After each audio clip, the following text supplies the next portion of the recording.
नमस्कार दोस्तों, इन दिनों एक ही बात की चर्चा हो रही है कि पश्चिम बंगाल के राजधानी कलकत्ता के अंदर एक ट्रेनी डॉक्टर की बहुत ही बेरहमी से हत्या कर दी जाती है।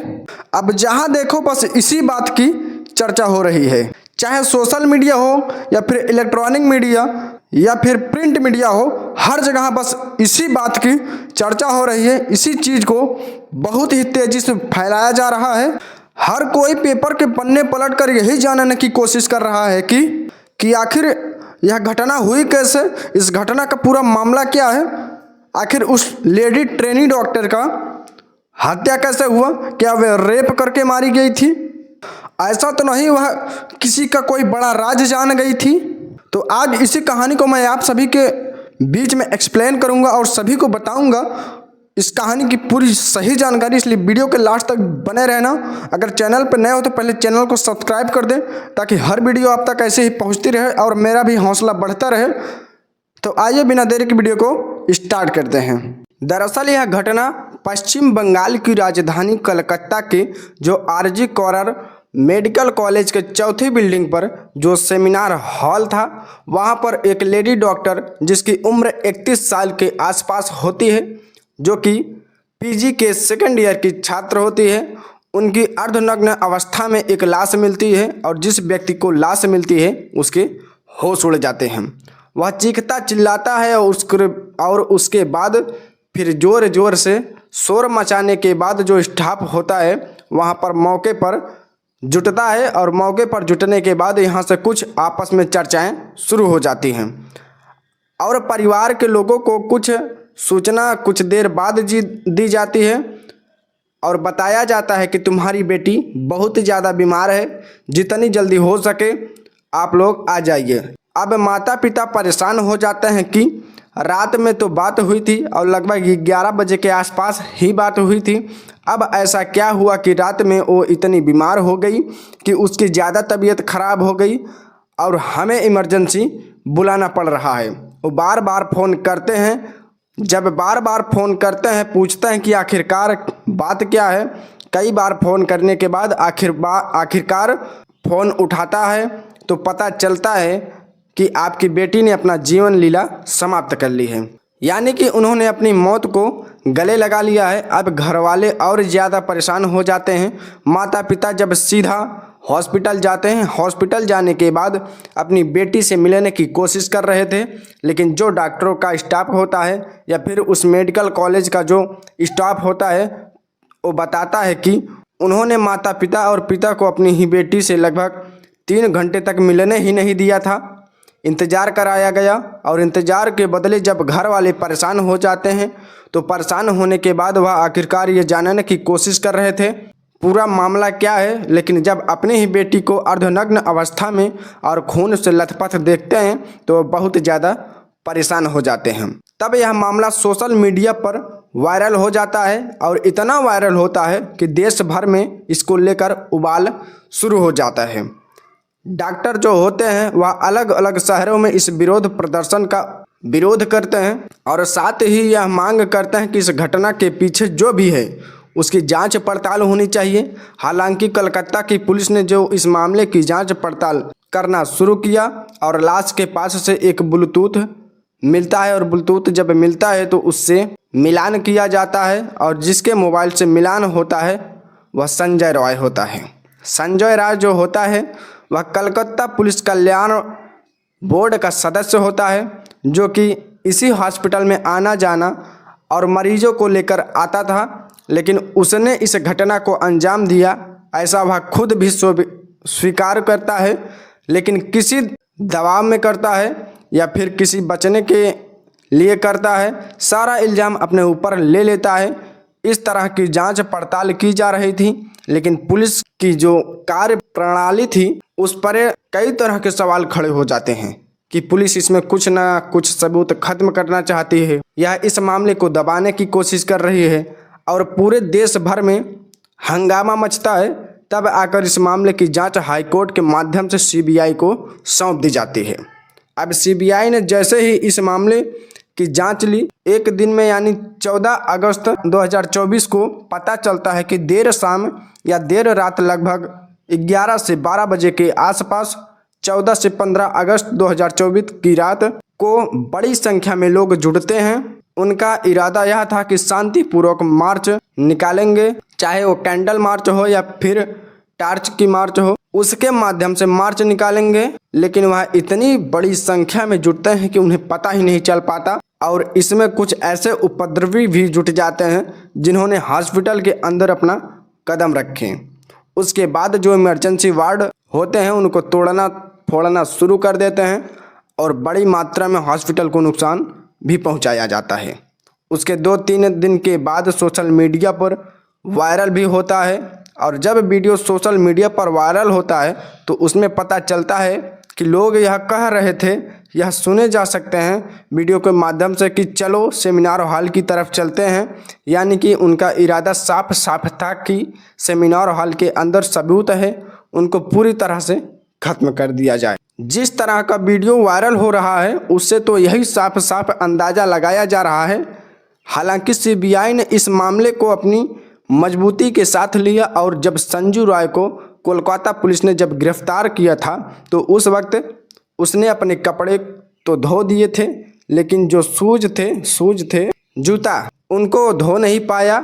उसमें बताया जाता है कि उसमें खून के धब्बे मिले हैं। उनका डीएनए सैंपल के माध्यम से मिलान करने की कोशिश की जाएगी, लेकिन जिस तरह से पोस्टमार्टम रिपोर्ट से ही पता चलता है कि सर से लेकर पैर तक जगह जगह पर चोट के निशान होते हैं व गर्दन की हड्डी भी टूटी जाती है। साथ ही और शरीर के अलग अलग हिस्सों में बहुत ज़्यादा चोट पहुंचाई गई थी। अब चाहे आँख हो या मुंह हो या फिर प्राइवेट पार्ट हो, यहाँ से ब्लड बह रहा था। इसके पीछे के कारणों को जानने की कोशिश, साथ ही पोस्टमार्टम रिपोर्ट में यह भी दावा किया जा रहा है कि ये जो महिला डॉक्टर होती है उनके प्राइवेट पार्ट से 151 mg सीमन मिलता है, जिसके बारे में बताया जाता है कि वह किसी एक पुरुष का नहीं बल्कि एक से ज़्यादा की संभावना जताई जाती है। हालांकि सीबीआई ने जब यह मामले की जांच पड़ताल संभाली तो उसके बाद यह भी पता करने की कोशिश की जा रही है आखिरकार कितना मामला सच है।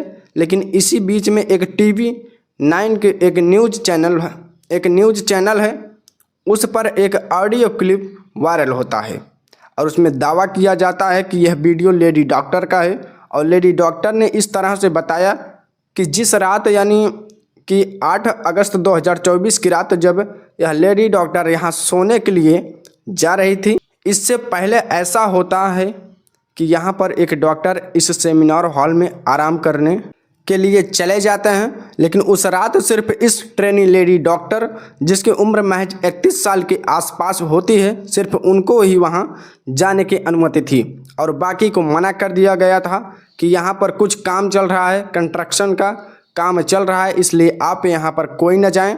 अब वो लेडी डॉक्टर वहाँ जाती है, लेकिन इससे पहले यह लेडी डॉक्टर एक और लड़की की और साथ में और 4 लोग होते हैं, उनके साथ बैठ के खाना भी खाती है और खाना खाने के बाद इसके बीच में पता चलता है कि इस ट्रेनी डॉक्टर के साथ किसी की यानी जो लड़की होती है उसके साथ खाना खाया था।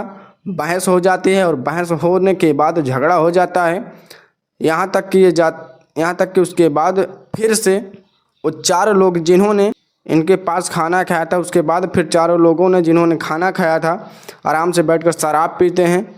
और जब यह ट्रेनी डॉक्टर होती है, जब ये सेमिनार हॉल के अंदर आराम कर रही थी तो इसी बीच में ये 4 लोग जाते हैं उस महिला के साथ और जाने के बाद वहाँ जाकर ट्रेनी डॉक्टर के साथ बहुत ज़्यादा मारपीट करते हैं। उनके शरीर के अलग अलग हिस्सों को नुकसान पहुँचाने की कोशिश कर रहे थे और जिस तरह से उनको नुकसान पहुंचाया जा सकता था मार सकते थे। और वहां से जब तक इम्तिहान तसल्ली हो नहीं जाती, जब तक उनका कलेजा ठंडा नहीं हुआ, वह मारते ही रहे।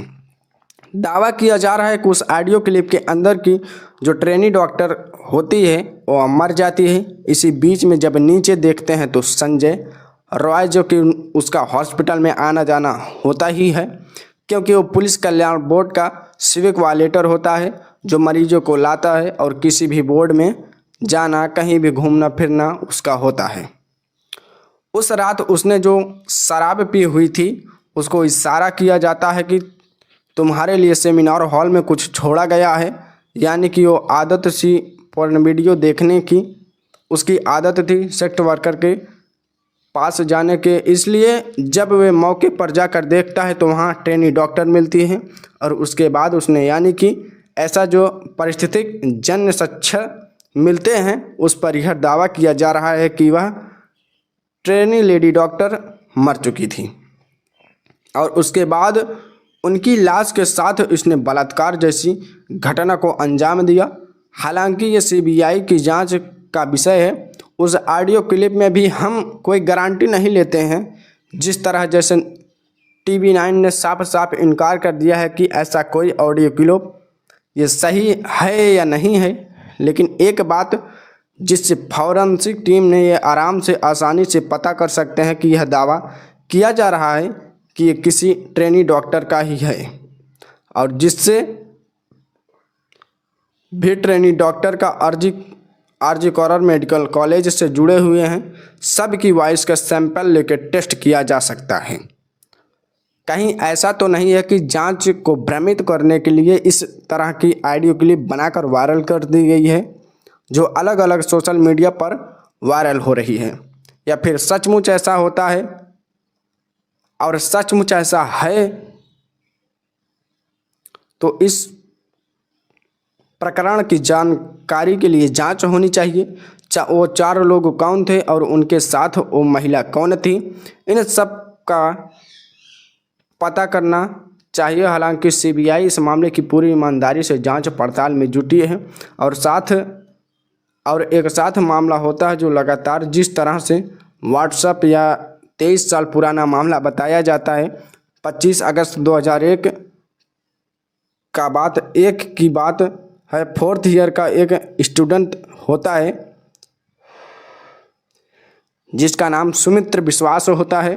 बताया जाता है कि उस डॉक्टर ने अपनी ही जीवन लीला समाप्त कर ली थी और इस मामले में पुलिस शायद उतनी ईमानदारी से जांच पड़ताल नहीं कर सकती थी जितनी ईमानदारी से पुलिस की जांच पड़ताल करनी थी। इसलिए परिवार के लोगों हाई कोर्ट की शरण में होते हैं।